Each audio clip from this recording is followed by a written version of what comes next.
a person who speaks of his vision but can't see because he's blind. When one road is blocked, you go in another direction, as long as you reach the same destination.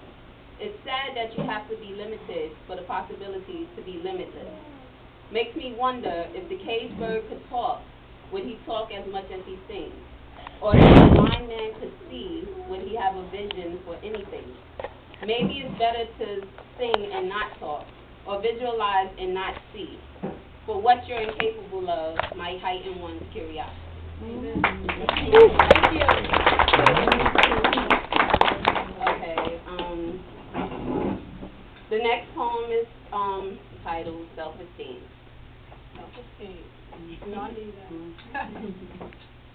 I do not know you, love, but you are always on my mind.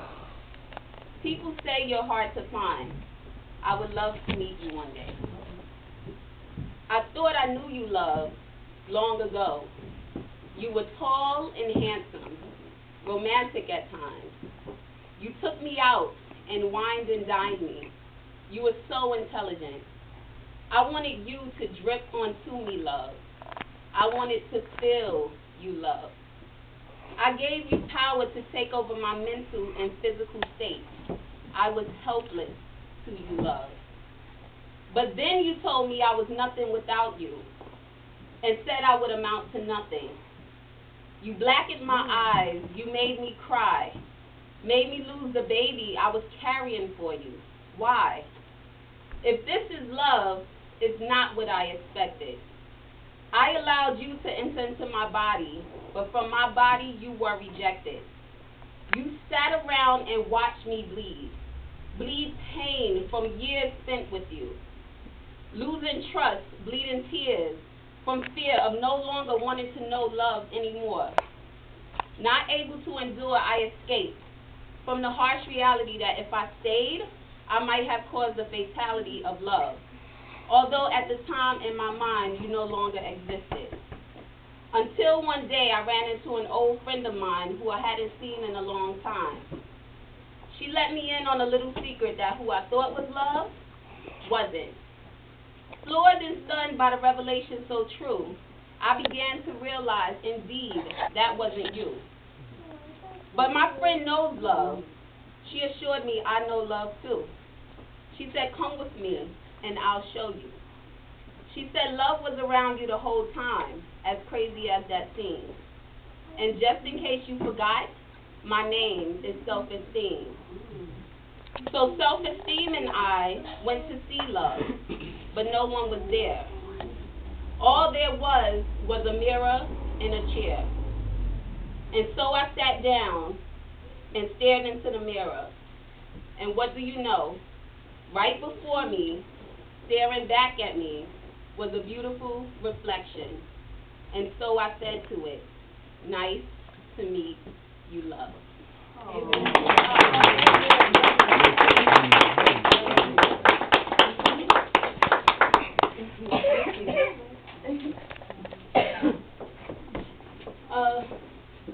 Could we move the table over? Okay.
Everything begins with me.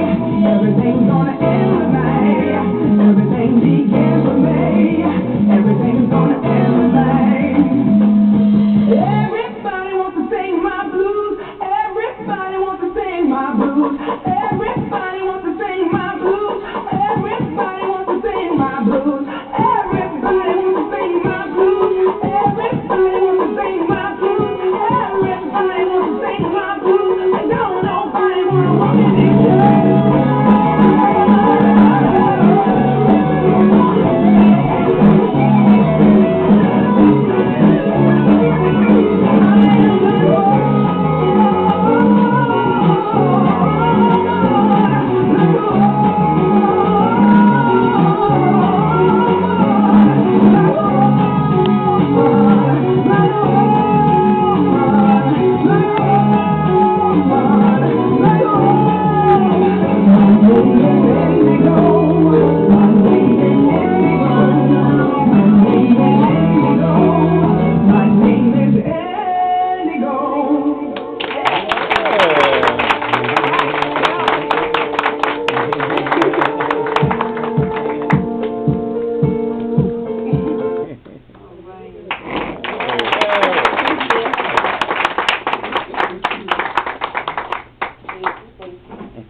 You're welcome.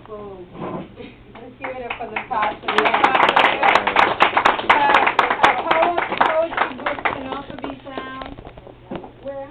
On Lulu.com. Lulu.com. Yes. She has a book full of poems. Yes. And food for the soul. Yeah, so check her out at Lulu.com.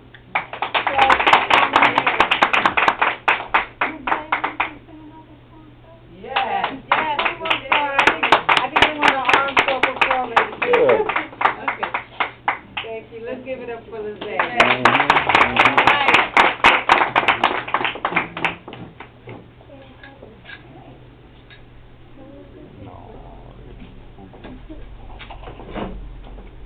For this song, I couldn't find the instrumental, so bear with me. It's called Still I Rise. Amen. By Yolanda Adams. All right.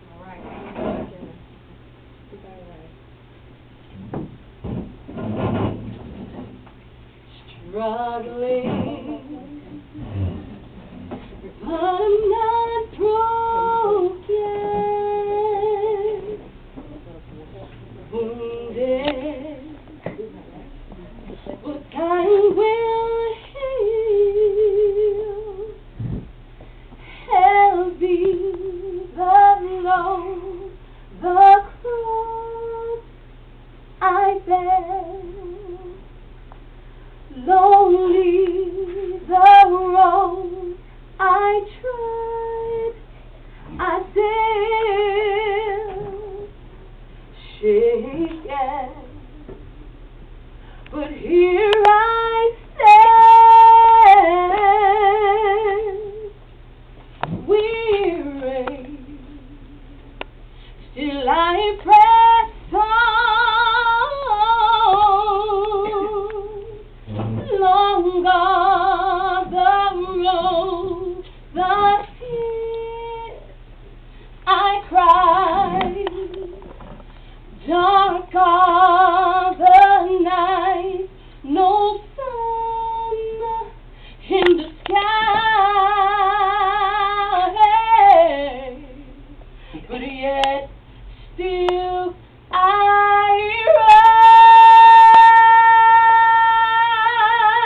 rise, never to give up, never to give in against all odds, yet still I rise high above the clouds. At times I feel low, yet still I rise.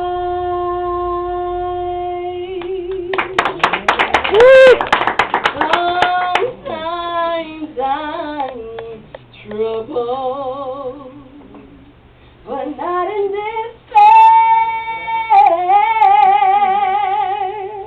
I'm struggling, but I make my way through. Trials, they come to make me strong. I must endure, I must hold on, yet still I rise, never to give up, never to give in against all odds, yet still I rise high above the clouds. At times I feel low, yet still I rise. Thank you.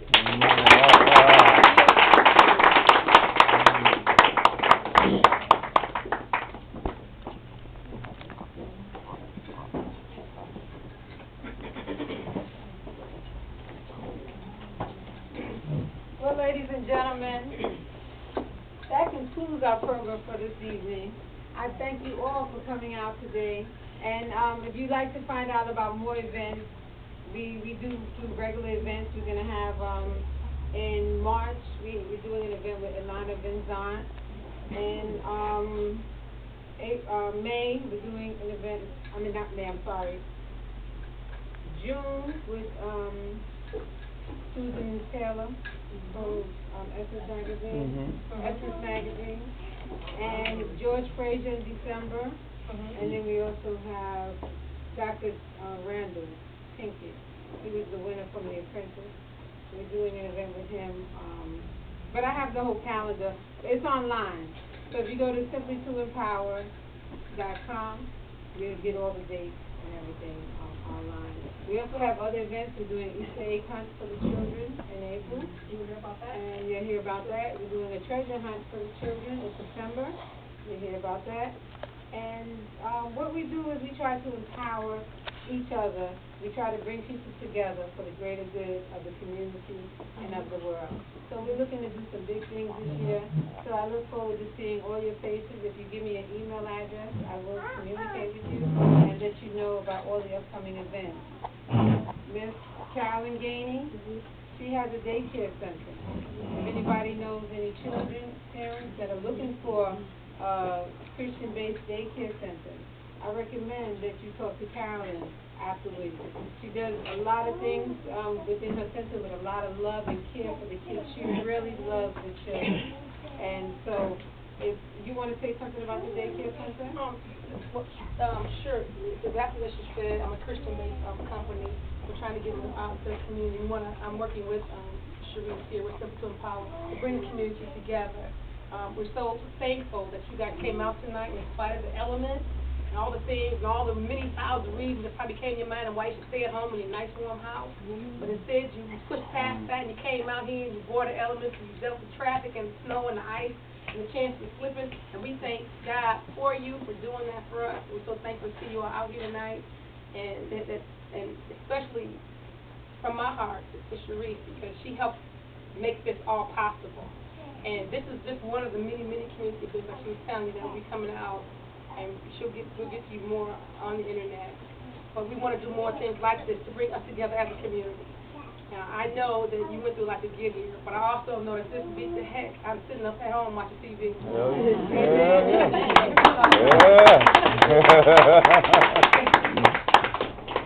Amaduma, I just want to thank her for showing up and giving us her support. I appreciate that from the bottom of my heart. Gloria, I love you. I appreciate you. And Lizzie, I appreciate you. Thank you so much. Yeah. Because what you give will come back to you in one form or another. So I always tell people, give and give from the heart. And because it will come back in more ways than one. And I want to thank Miss Tasha Mitchell. Thank you, Tasha. And I want to thank you for coming out. Let's give ourselves a round of applause. Yes, she's going to throw it. Yes. Thank you, Mama. God bless you. Sometimes we come together and we have a plan. You know, we put it on paper and we rearrange it and we think we know how it's going to go. No good. This could be very fun to watch. Okay. I'm going to share a little folk tale with you.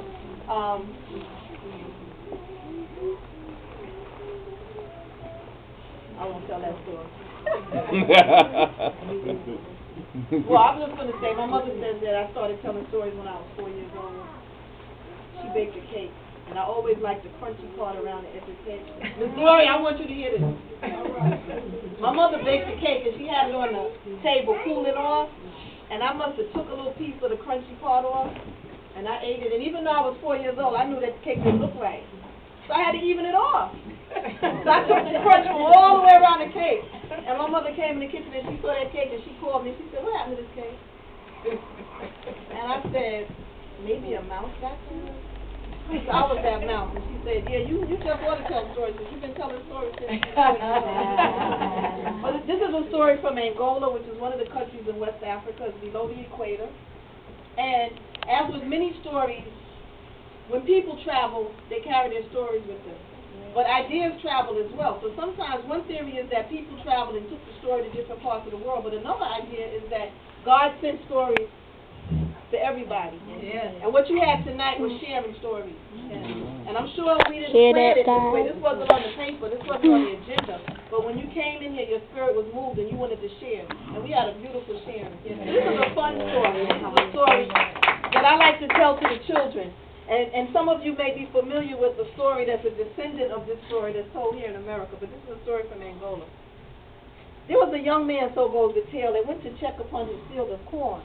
But where once the young corn stalks stood straight and tall, he found an open, empty space. The man looked at the poor, broken stalk, and he saw a large turtle dozing in the sun. Now, you're going to help me tell the story, okay? I'll tell you when. You're going to help me tell the story. The man caught that turtle and took it back to his village. The man said, "This turtle has crushed my corn. What should I do with it?" Now the people, the village, whenever I say the people said, I want you to help me out. Say the people said. So I'm going to say it and you're going to repeat after me, okay? The people said you should punish them. That's what you should do. The people said. Oh no, you got to do it together. You listen. The people said. You should punish them. That's what you should do. You should punish them. That's what you should do. The man said, "How shall I punish him?" The people said, "Put him in a pot and cook him for stew." The people said, "Put him in a pot and cook him for stew." Y'all ain't doing this right. When I do this with children, they really get into it. They get their finger up and they say, "The people said, you should put him in a pot and cook him for stew."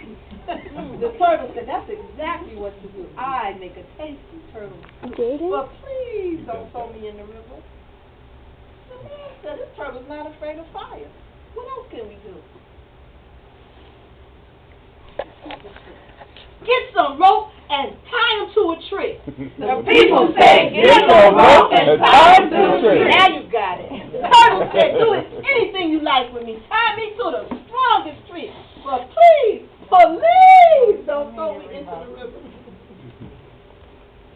So what's wrong with this turtle? He's not afraid of fire. He's not afraid of rope. What we gonna do with this turtle? The people said, dig a hole and throw him in the ground. The people said, dig a hole and throw him in the ground. The turtle said, what is all this talk about? Dig the hole deep so I can't climb out. But please, police. Don't throw me in the river. This turtle's not afraid of fire. This turtle's not afraid of rope. This turtle's not even afraid of being buried in the ground. What are we going to do with this turtle? What do you think the people said? People said, throw him in the river. The people said, throw him in the river. The turtle said, no, not the river. Can't you see the river will be the end of me? The man said, we have found him. We will throw him in the river. They grabbed that turtle and they lifted him up and they took him to the river bank and they threw him where the water was the deepest.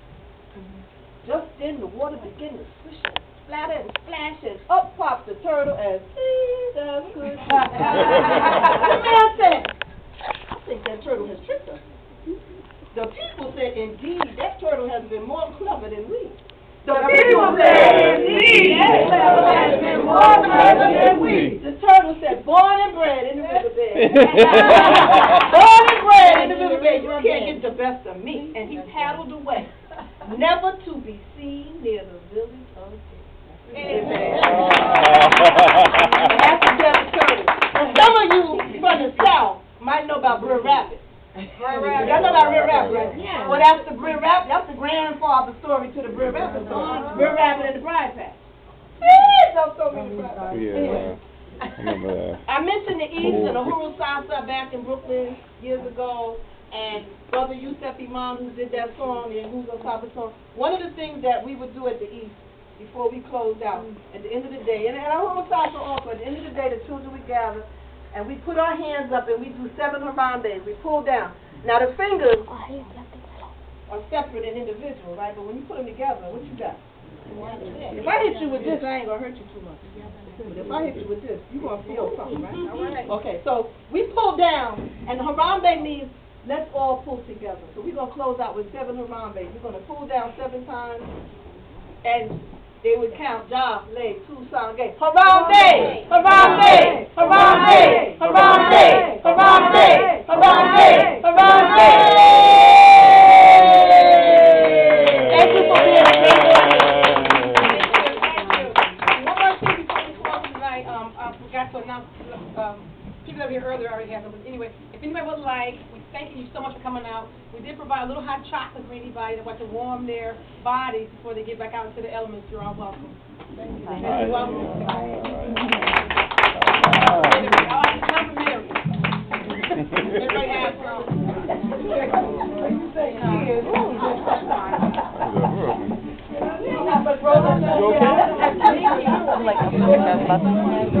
Catching the cold, we gonna get sick. We gonna get sick. Woo-hoo!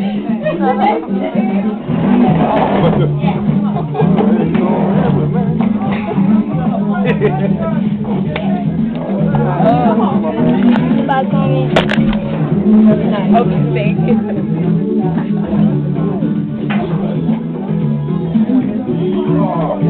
Did you get me? Yeah, I got you. I got all of y'all, actually.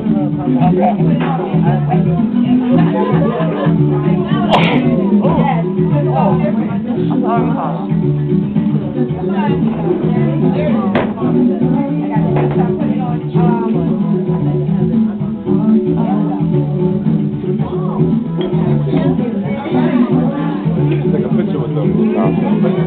What's wrong? What you looking for?